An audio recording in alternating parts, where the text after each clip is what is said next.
Okay, I am going to show you guys today something that I had figured out or discovered on my own um, using the square gems, because this one did not quite turn out the way I expected it to. I played around with it there here at the end when I decided to finish it up.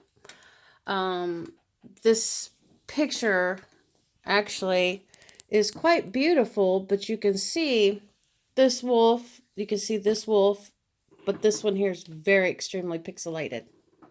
You can't even make out what that is. And that's supposed to be a black wolf.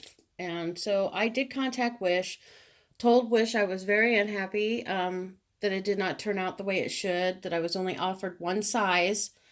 And again, this is why it's very imperative that when you choose your diamond art painting, that you want to get the biggest size you possibly can. The bigger, the less pixelation. This is a 30 by 45. And again, we have the poor pixelation here. I contacted Wish and they have excellent customer service. Did not even argue with me, immediately refunded me my money. That being said, I have ordered a different wolf print that I'm doing actually going to do for my son. But this here, I decided to finish up because I was about halfway through when I realized this guy looked really bad over here. So I played with this one a bit and messed around with about a quarter of it. And this is the full picture itself. Looks pretty good, except for, again, extremely pixelated when it comes to certain areas. Now, I don't know if I'm picking up very well the sparkle in this thing because it is just phenomenal, especially in the sunlight. Just beautiful. But what I want to point out to you guys today is I want to show you the difference in how you control your beads, especially the square drills, guess I should say, because they do describe them as drills. If doing the square drills, and I had mentioned in one of my other videos that the square drills are more advanced because they do actually, as you can see, fill in an entire square. But that being said, you can still do these and get them in a very uniformed manner where they look absolutely beautiful. Now we're going to come down where I just hodgepodged them on here any which way I felt like putting them on, which I see that I missed an A, so we need to get that color.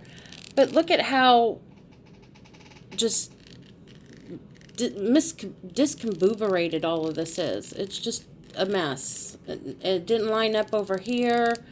And this is with me just grabbing and sticking, grabbing and sticking.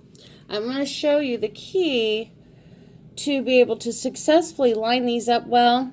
And another thing I was going to go over with you guys too here in another video is what to do on how to clean these.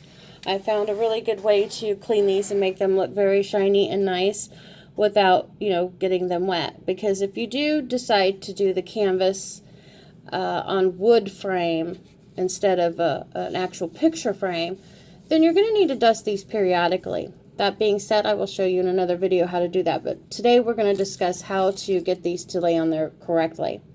You are going to want to get your diamond or drill, and it's a square. So make sure that you are center on that square, as I have done. If you go at an angle, then when you go to place it, as you will see, I'm sorry, I'm trying to do this on my camera, it isn't going to place as nicely as it should.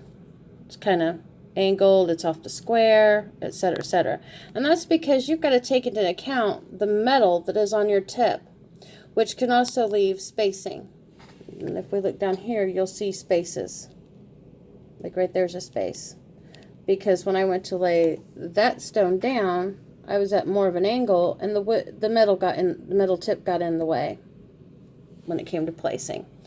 So we're going to attempt to do this again. Bear with me here. I'm trying to do this through my camera. Okay, center, lay, find your square, and you're going to want to lay that straight down. Lay that straight down on there. As you can see, I have done. Doing so leaves a perfect square filled. We'll do one more. This is an example. And you will get a really good rhythm going on once you get started. You get a real good pattern, and you can just keep laying them out. And it's really smooth, quite simple, and easy to do. That being said, always remember that when you're doing your square drills to hit them center, and you'll have no gaps in any direction and no room for it twisting and, not fitting correctly.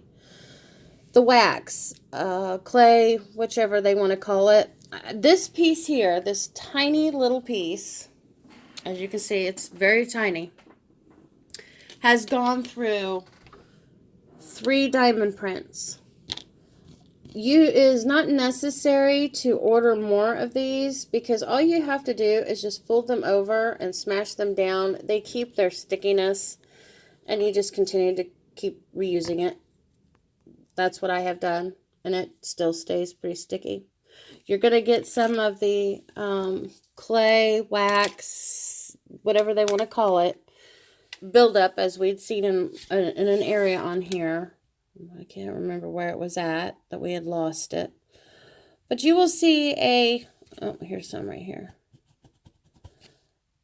You're going to go through with a method that I'm going to show you, and that might just actually be a bead defect. And in a case like that, if it is a bead defect, how you would want to fix that, if you want to pick that out and say, oh, you know what, I'm not happy with that one, get up underneath it with your pen and pick upwards and pull it right off. It's that simple. Then you're going to land yourself another bead in that area, straight down. And there, we have fixed that one. I see another one here now that I'm using my camera that looks like it might be a little off. But that's for another video, but I did want to post this one to show you guys how it works to get them all uniform so that they stay nice and smooth throughout your canvas. Because if not, you're going to end up with this mess here. And you do not want that. So do as I showed you. You want to hit those squares right in the center and lay them straight out. And you'll get your little rhythm going. You'll just be planting along. And they will all line up and look very nice and neat. Thank you for watching, and stay tuned for further videos. I will be doing a video on what to do or how to clean, the easiest method, your drills when they come in packages that are oily and greasy and stick together. I have gotten several packages like that, and before I even start my project, I wash them, and there is a really simple solution to doing that, and I would highly encourage you to do so. Otherwise, you're going to be picking through clumps and clumps and clumps and clumps because they stick together really bad. They're pretty oily. Thank you for watching, and if you have any questions, just shoot it below. Be sure to like and share, and you all have a blessed day. Thank you.